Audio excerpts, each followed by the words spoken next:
Bienvenue sur Anatomie avec Abdoulaye. Au cours de cette vidéo, nous allons vous expliquer comment traiter une question d'anatomie portant sur la description d'un os.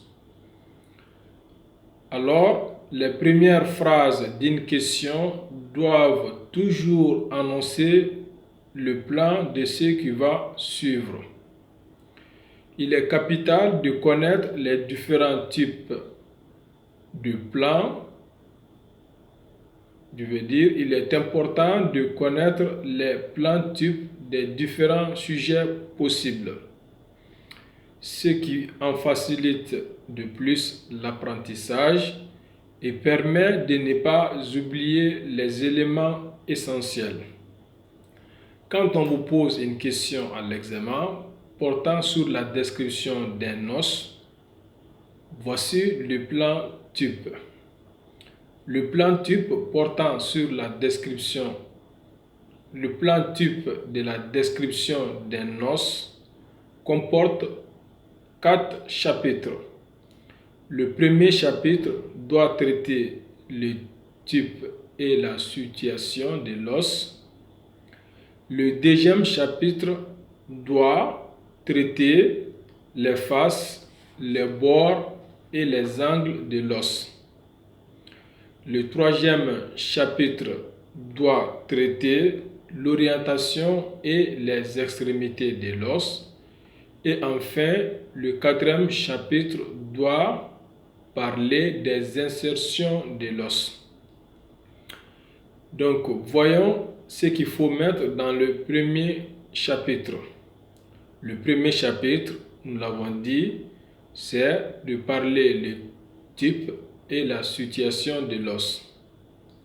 En pratique, pour décrire un os, on définit d'abord sa forme et sa situation. Par exemple, on va dire que l'humérus est un os long qui forme le squelette du bras. Il présente à décrire un corps ou diaphyse. La métaphyse exprime la zone de transition ou de croissance.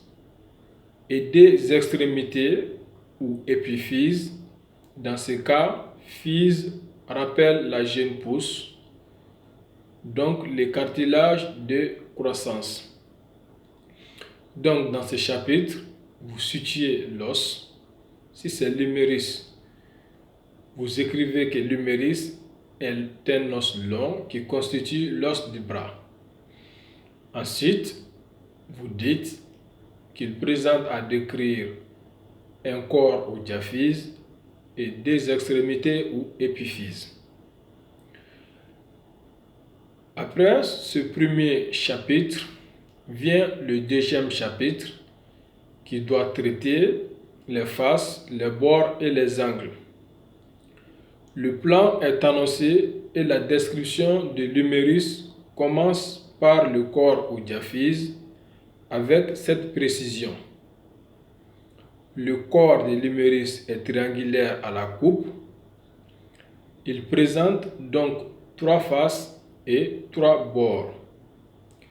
Il suffit ensuite de retenir qu'il y a un bord ventral et une face dorsale pour en déduire simplement que les autres faces sont ventrolatérales et ventromédiales et décrire les particularités de chacune d'elles. Dans le même ordre d'idées, on décrira la scapula comme un os plat de forme triangulaire appartenant avec la clavicule à la ceinture scapulaire et qui présente à décrire 2 faces, 3 bords et 3 angles.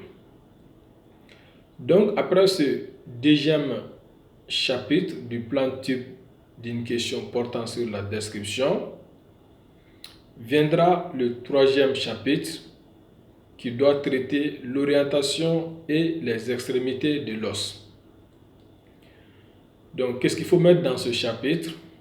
C'est ce qu'on va dire tout à l'heure. La description de l'orientation concerne essentiellement celle des extrémités ou épiphyses.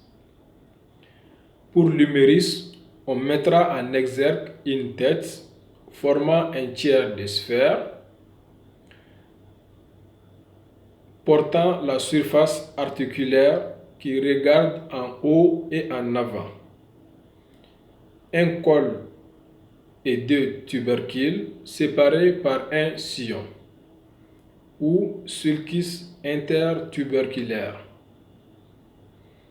puisqu'il est entre deux tubercules. Donc c'est l'espace qui sépare les deux tubercules au niveau de l'humérus qu'on appelle l'espace ou le sulcus intertuberculaire. Au niveau de l'épiphyse proximale, et on insistera sur les surfaces articulaires complexes. Déjetées ventralement et accompagnées par deux tuberosités médiale et latérale au niveau de l'épiphyse distale. Donc, vous avez parlé du tube et la situation de l'os. Vous avez traité les faces, les bords et les angles. Vous avez parlé de son orientation et de ses extrémités. Ensuite, pour finir de bien traiter la question, il faudra parler de ses insertions. La description se comporte au fur et à mesure par les surfaces et reliefs d'insertion que l'on peut révéler sur l'os. Par exemple, le sulcus intertuberculaire de l'extrémité proximale de l'humérus livre passage au tendon de la longue portion du biceps brachial. Le petit trochanter du fémur donne insertion au muscle ilio-psoas. La lèvre de trifurcation de la ligne âpre du fémur donne insertion au muscle grand glutéal. La fossette digitiforme à la face médiale du grand trochanter du fémur donne insertion au muscle piriforme. Le processus Christa-Galli de l'ethmoïde donne insertion à la faux du cerveau. Donc, pour me résumer, quand on vous pose à l'examen une question d'anatomie portant sur la description d'un os, retenez qu'il y a un plan type et que le plan type comporte 4 chapitres. Le premier chapitre porte sur le type et la situation. Si c'est un os long, vous le dites. Si c'est un os court, vous le dites. Si c'est un os plat, vous le dites et vous les situez. Ensuite, le deuxième plan porte sur les faces, les bords et les angles de l'os. Donc, vous décrivez les faces, les bords et les angles. Ensuite, vous parlez de son orientation et de ses extrémités et vous finissez de traiter la question en parlant des différentes insertions musculaires qui se trouvent sur l'os. C'est tout pour cette vidéo. J'espère qu'elle vous serait utile. On se donne rendez-vous pour une prochaine vidéo où nous allons vous expliquer comment traiter une question de description portant sur une articulation. Bon courage et au revoir.